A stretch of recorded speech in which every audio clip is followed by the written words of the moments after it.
जैसे हजरत उमर पर हमला किया,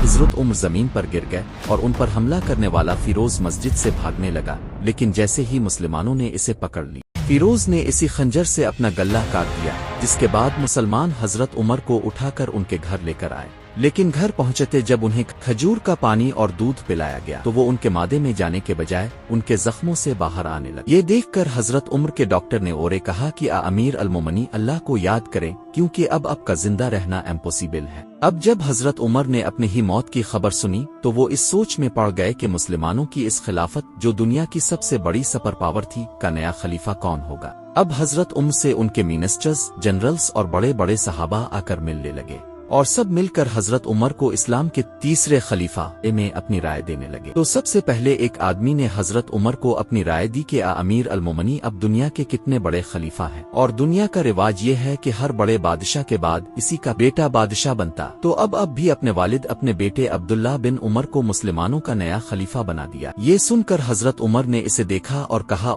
अल्लाह तुम्हें तबाह करे, अफसोस है तुम्हारी इस सोच पर। मैंने अपनी पूरी जिंदगी में कभी भी ये नहीं चाहा कि मुसलमानों की खिलाफत में मेरे खानदान को बल, क्योंकि हजरत उमर ये नहीं चाहते थे कि मुसलमानों की खिलाफत ने रोमन और पर्शियन एम्पायर के बादशाहों की तरह सिर्फ एक खानदान के कंट्रोल में रहे। अब जब हजरत उमर ने सबके सामने अपने बेटे को खिलाफत से दूर कर दिया था तो मदीना के सारे लोग हैरान थे कि आखिर हजरत उमर किसको खलीफा नॉमिनेट करेंगे। आखिरी तौर पर हजरत उमर ने अपने बेटे को पास बुलाया और इसे कहा, लिखो, मैं अपने बाद सिर्फ 6 लोगों को मुसलमानों का खलीफा बनने के काबिल समझता हूँ। ये 6 सहाबा कोई आम लोग नहीं थे, बल्कि इन सब का नालोग उन 10 लोगों से था जिन्हें रसूल अल्लाह सल्लल्लाहु अलैहि वसल्लम ने अपनी जिंदगी में जन्नत की खुशखबरी सुनाई, जिन्हें अशरा मुबाशरा बलिस सहाबा कहा जाते हैं। लेकिन अब मसला ये था कि इन 10 सहाबा में एक तो हजरत उमर खुद थी और 2 सहाबा उनसे पहले ही मौत हो जगा और 7 सहाबा ऐसे थे जो अब भी जिंदा थे। तो हजरत उमर ने इन 7 सहाबा में से 6 को खिलाफत के लिए नॉमिनेट की और सिर्फ एक को बाहर रखा, क्योंकि इस सहाबी का नाम सईद बिन ज़ैद था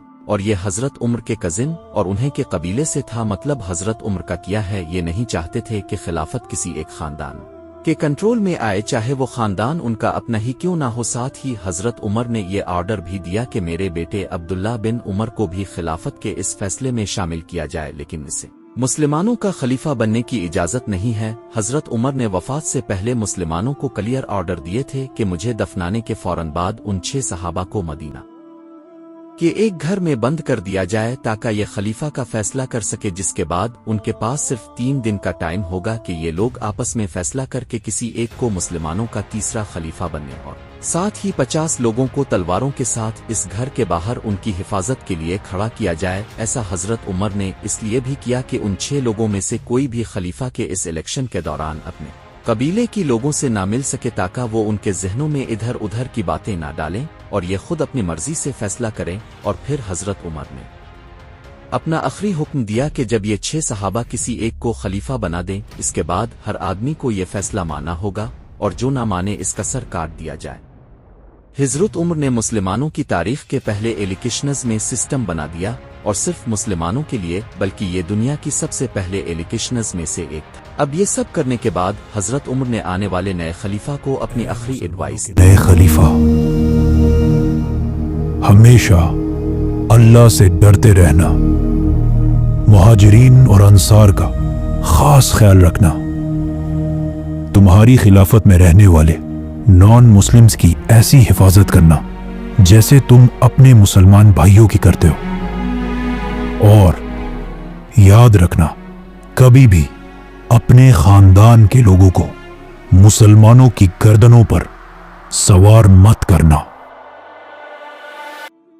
जैसे ही हजरत उमर को दफनाया गया, ये 6 सहाबा मदीना के एक घर में जमा हुए और हजरत उमर के आर्डर्स के मुताबिक इस्लाम के तीसरे खलीफा का फैसला करने लगे। अब अगर उन 6 सहाबा की जिंदगी को गौर से देखा जाए तो उनमें से 3 सहाबा ऐसे थे जो हजरत उमर के दौर में फौजी जनरल्स थे और बाकी 3 ऐसे थे जो सिविलियंस थे। तो जैसे ही वोटिंग शुरू हुई, उन 3 फौजी सहाबा ने अपने आप को खिलाफत की रेस पार कर दिया और अपना वोट बाकी 3 सिविलियंस सहाबा को दिया, जिसमें सबसे पहले जुबर ने अपना वोट हजरत अल को दिया, हजरत तलहा ने अपना वोट उस्मान को दिया और सईद बिन अब वक़स ने अपना वोट अब्दुर्रहमान बिन उफ को दिया। तो अब खिलाफत के लिए सिर्फ 3 नाम बाकी रहे हैं, अब्दुर्रहमान, عثمان اور علی یہ دیکھ کر عبد الرحمن بن عوف نے کہا کہ دیکھو میں بھی مسلمانوں کے اس امپائر کا خلیفہ نہیں بننا چاہتا ہوں، جس کے بعد آف کورس خلافت کے لیے صرف 2 نام باقی رہے ہیں، عثمان اور علی۔ اس وقت عثمان کی عمر تکیل 70 سال تھی، جس کے مقابلے میں حضرت علی کی عمر صرف 45 سال تھی۔ اب کب حضرت عثمان حضرت علی سے تقریباً 25 سال بڑے تھے،